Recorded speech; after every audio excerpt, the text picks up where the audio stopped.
When you check out at the pharmacy, you see the journey from idea to medicine, thanks to our intellectual property system, or IP for short. IP safeguards inventions, like a new way to prevent seizures or lower cholesterol. And IP supports competition from other brands, then lower-cost generics, which are 90% of prescriptions filled in the U.S. Innovation, competition, lower costs, thanks to IP. Learn more at phrma.org/IP works wonders. Time to move? Skip the hassles of selling during the holiday season and sell your home directly to Opendoor. Request an all-cash offer in minutes, close, and get paid in days. You can even pick your close date so you can move after New Year's. Start your move at Opendoor.com or download the Opendoor app. Opendoor is represented by Opendoor Brokerage Inc., license 02061130 in California, and Opendoor Brokerage LLC in its other markets. Terms and conditions apply.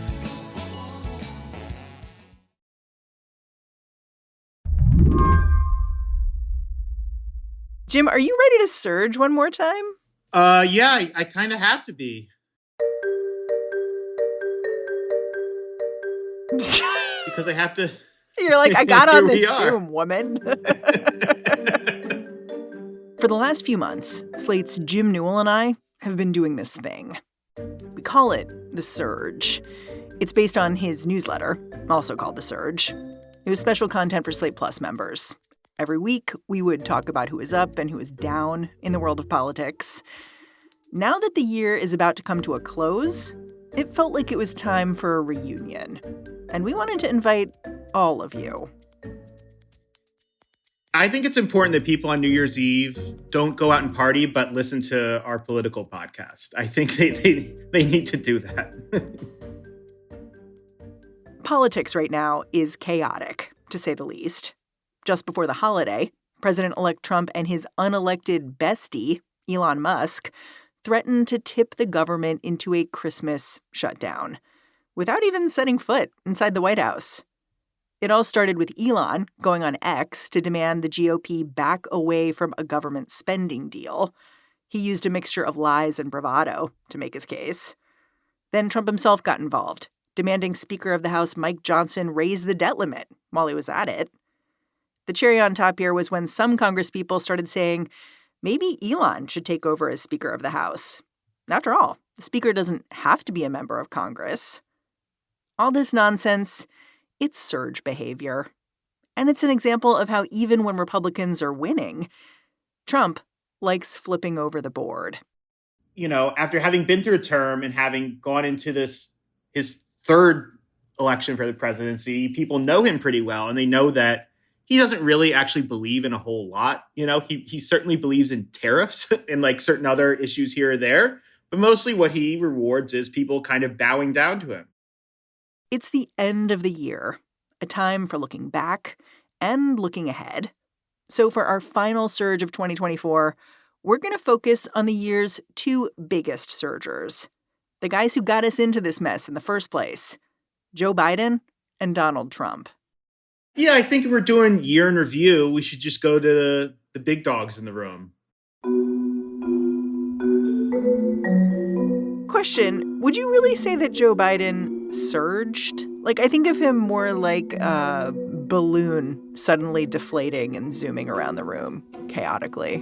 Well, in my understanding of surge, downward surging it counts just as much, you know.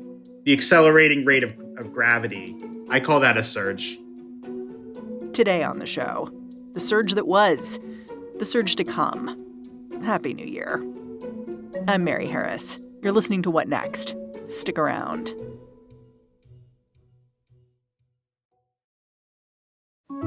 This podcast is brought to you by Progressive Insurance. You chose to hit play on this podcast today. Smart choice. Progressive loves to help people make smart choices. That's why they offer a tool called Auto Quote Explorer that allows you to compare your Progressive car insurance quote with rates from other companies. So you save time on the research and can enjoy savings when you choose the best rate for you. Give it a try after this episode at Progressive.com. Progressive Casualty Insurance Company and Affiliates. Not available in all states or situations. Prices vary based on how you buy. This episode is brought to you by Discover. It's always nice to get more for less. So here's a life hack that can automatically put some extra cash in your pocket. Discover will automatically double all the cash back you've earned on your credit card at the end of your first year with Cashback Match. So you could get some money for this holiday season and get more next holiday season. It pays to Discover. See terms at discover.com/creditcard.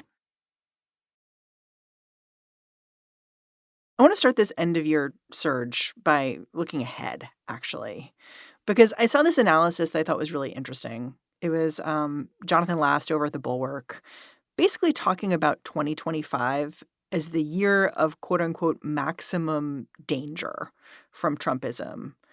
And I wonder if you agree with that. His argument is basically that Republicans are going to control the White House and Congress and the Supreme Court. So there are no guardrails in this year. And because Trump is theoretically a lame duck, his powers will just diminish the longer his presidency goes on. Do you think this analysis is fair? I think the capability of that sort of danger is there. Obviously, since he's been elected, he's made quite a push to get the Senate, which is traditionally, the more independent body, to submit by just sending some pretty out there nominees and demanding that they go along. That obviously didn't work in the case of Matt Gaetz. That was a bridge too far. But Pete Hegseth, RFK Jr., Tulsi Gabbard, at least as we speak now, are still in the game. I was up at the Hill yesterday. I was talking to Republican senators. They are looking for any little limb they can hold on to support these nominees. They just want the smallest reassurance so that they can vote for them and not get on Trump's bad side. It remains an open question how independent the Senate could be. The Supreme Court, I don't know. I'm not Dolly Lithwick, so I don't I don't know exactly how much he can get away with there, but probably quite a bit, in terms of deregulation and some other things where he's going to try to force executive power. He'll probably get away with a lot there. So I think there is the risk of extremely limited guardrails. And yes, these next probably 18 months will be the time when he has the power to do things. Then we'll get into midterm election season, and Republicans will probably try. The ambitions might be tempered a little bit. But we are definitely in a year that could be unlike any other, is how I'll put it generously. Yeah. I mean, one of the ways that Trump and his team are trying to kind of keep folks in line is by talking about Trump's mandate to go full throttle. Right. But you've actually written about how you're not convinced Trump has as big of a mandate as he likes to think he does. Can you explain? Yeah, so they think they have a mandate, i.e. you have this, the voters have instructed you to pursue, everything you campaign on. That's how they're thinking about it right now. He won the popular vote by 1.5 points. And less than 50% of the vote. Yeah, with less than 50% of the vote. So, it was still ultimately a pretty close election. It was decisive, there's no question that he won it, but it was not a landslide. And so the Trump campaign has been going around saying, we have a mandate to do this, that, or the other thing. That's why you need to get behind whoever I want to nominate for any particular cabinet position. They're acting as though they can kind of do whatever they want because the American people demanded it in the last election. And they didn't. I think the American people demanded prices to be lower, which I don't know if that's actually feasible in most areas. And they want the border to be secured, which is feasible. I mean, there's risk in going too far and backlash there, but that is definitely something where he's being urged to take action. And I think they risk a lot of backlash if they basically have hubris here and try to do more than they were elected to do. Yeah. Can we talk about Trump's cabinet picks and how that's going to be an early indication of how effective Trump is in office? The cabinet appointments seem important because I think a lot of reporters are looking to them for some kind of early indication of what Trump himself wants to do. But I'm wondering what you make of that. Should we be really concerned about the fate of a polio vaccine because one of RFK's advisors filed a petition to revoke its FDA approval back in 2022? It's certainly not confidence-inspiring to see stuff like that, but it's not the same as Trump saying, I will sign an executive order on day one, right? Oh, yeah, of course. And I mean, I think it's concerning enough that these questions are even being raised, what's going to happen with polio vaccine or measles vaccine or anything like that if RFK Jr. gets his way. It's not like the polio vaccines can be taken off the shelves right away, as maybe some people in his orbit would like. But you would put someone in charge of vaccinations who like is famous for criticizing them. He'll probably in his confirmation hearings, try to say, oh, I won't touch vaccines, blah, blah, blah. But I don't. Yeah, RFK and Trump have both said they're all for, quote unquote, polio vaccines, but it's a little unclear what that means. Right, which is an insane thing that we have to do that you have to clarify that you're all for the polio vaccine, which eradicated one of the worst diseases, like eradicated. I think it's a little bit concerning. But when I look at, the entirety of Trump's nominations, it looks like he's kind of just doling out jobs to loyalists, which is pretty traditional. Some of those loyalists just happen to have extremely unorthodox views. One more thing that we should talk about is that last time around, back in 2016, 2017, Donald Trump really did seem to nod, at least, to avoiding conflicts of interest. And it's so notable to me that we're really not talking about this issue this time around. Everyone's just sort of like, oh, yeah, that guy's got businesses. Something's happened with him. I don't know. Like, I still remember back in 2017, January, before he took office, he held a whole press conference about how he was going to disentangle his business interests from the government. I could actually run my business and run government at the same time.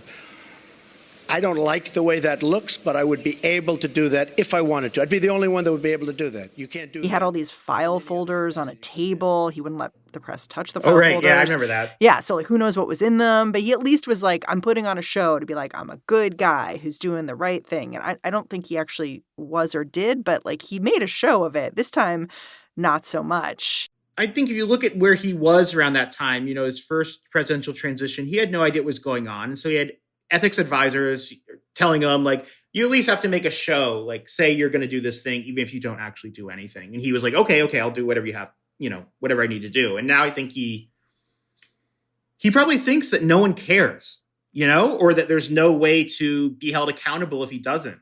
And it's not just limited to him. I mean, look at Elon Musk, who's not going to have like an official government job, but he's in another way now, outside his wealth, the most important private sector person in the country right now. He's the president's ear. He practically lives with the president.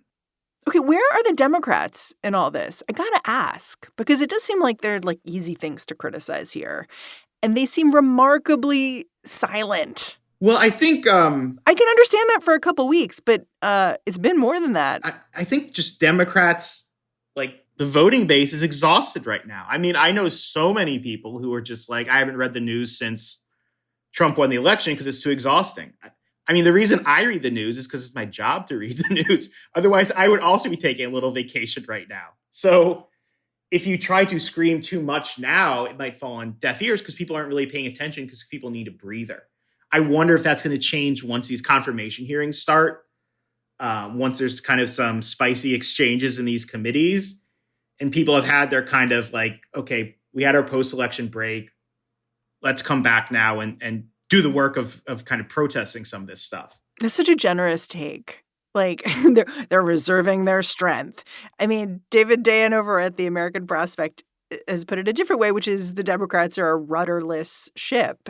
I'm not trying to like excuse them here or whatever, but I think if they screamed and yelled too much right now, it would just, no one would care. If you look at polls, like people approve of what Trump's doing so far. And you could say, yeah, maybe if they screamed and yelled more, like that wouldn't be the case. But I think everyone's just catching their breath right now. After the break, we talk Biden and what the Democrats might do eventually.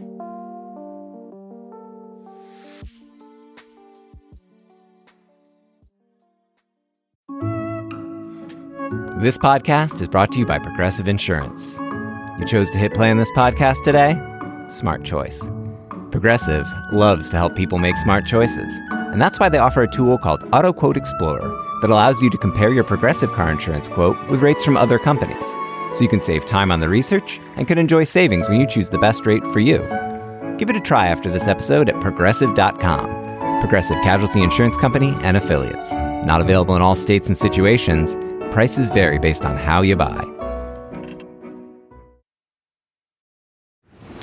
When you're on the go and it's time to refresh your energy, grab an ice-cold Celsius Arctic Vibe, where 0 sugar, 7 essential vitamins, and proven ingredients meet the pure refreshment of frozen berry. Unlike traditional energy drinks, each sip of Celsius is a perfect balance of flavor and function. So whether you're hitting the gym, the office, or your next adventure, grab an Arctic Vibe at your local retailer or visit Celsius.com to learn more. We talked about at the top how 2024 had two surgers, Trump and Biden. Since the election, pundits have basically thrown him to the wolves and said his legacy is ruined. Do you think that's accurate? I think it's something that's going to be hard to fully appreciate until more time passes. I mean, it feels like a failed presidency. It certainly does, I think. Failed how? Like failed to accomplish its goals or to be effective? The way this election has changed my thinking is, Trump was elected in 2016, this huge shock. Biden won in 2020. It looked like Trump was an aberration. His whole style of politics and degradation of the process was kind of rejected. Now it looks like Biden is the blip. It looks like Trump is a turn to an entirely new style of politics, and Biden was just kind of a temporary impediment who maybe only got there because of the timing of COVID. In terms of his accomplishments, they got some major things through Congress in the first couple of years. I attribute that more to Chuck Schumer, honestly. Why? Well, there were general areas where they try to get a deal, whether it's infrastructure or reshoring advanced manufacturing or climate change, where leaders in Congress saw what the appetite was and negotiated out among themselves. So I'm not saying that Biden deserves no credit. They were obviously working with them on this project, but I don't see those as his doing almost.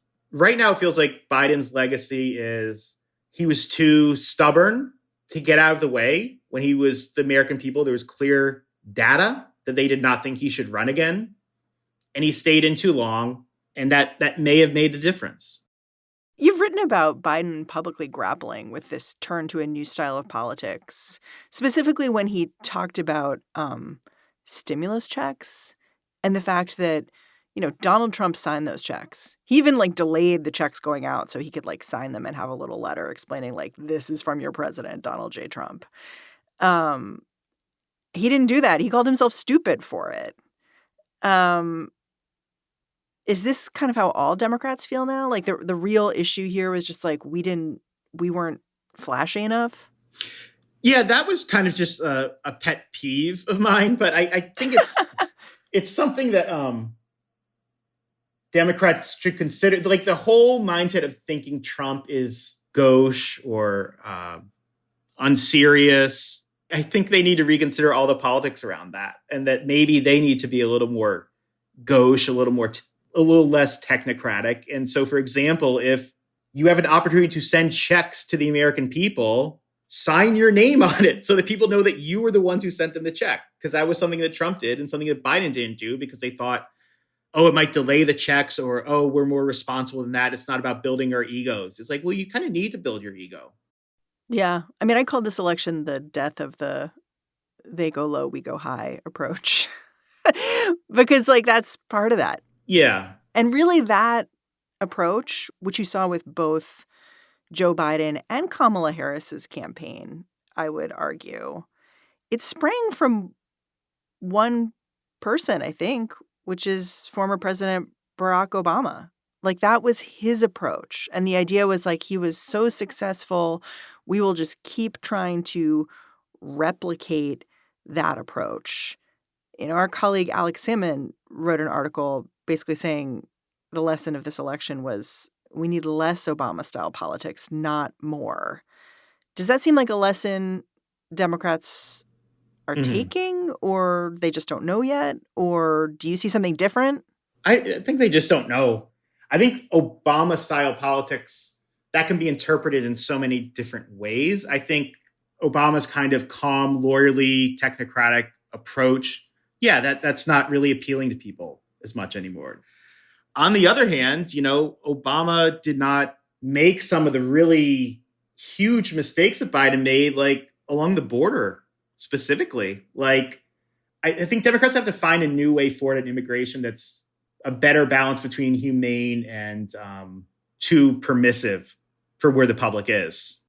I think a lot of people looking at this election have focused in on the candidate swap, how Kamala Harris sort of surged to the top of the ticket very suddenly in the summer, and whether that swap and how it was executed worked. There's been the argument that it should have happened earlier. There's been the argument that there should have been a more open kind of mini primary thing that went on.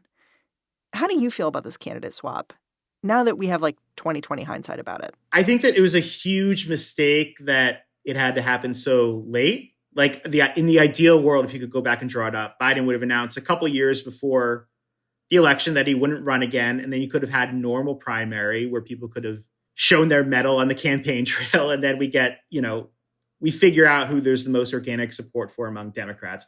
I think at that period of time, when Biden dropped out, just kind of quickly replacing it with Harris was probably the right idea.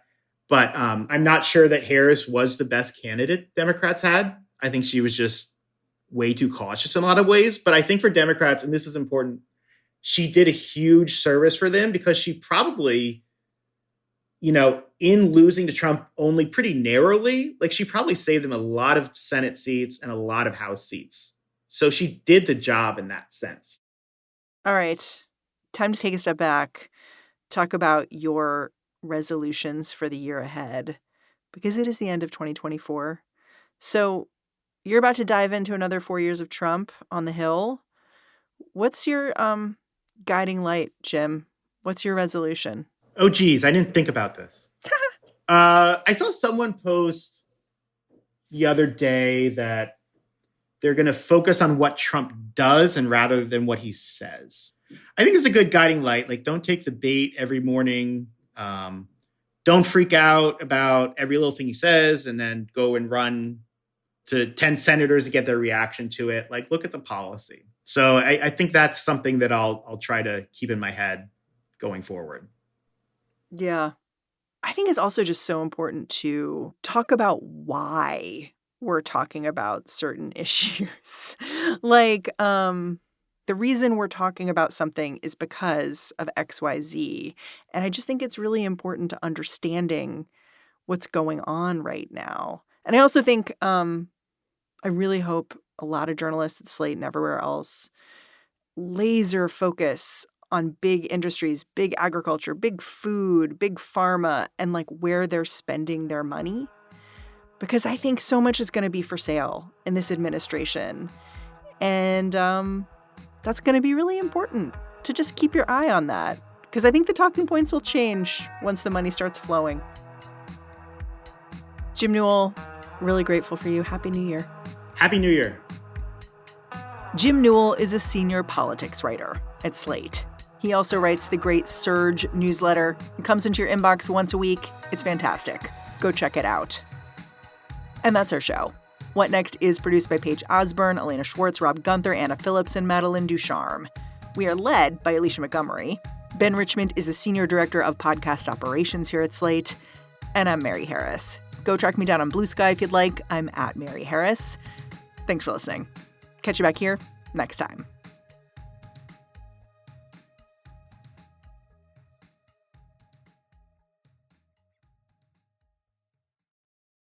When you're part of a military family, you understand sacrifice and support. At American Public University, we honor your dedication by extending our military tuition savings to your extended family. Parents, spouses, legal partners, siblings, and dependents all qualify for APU's preferred military rate of just $250 per credit hour for undergraduate and master's level programs. American Public University. Value for the whole family. Learn more at apu.apus.edu/military.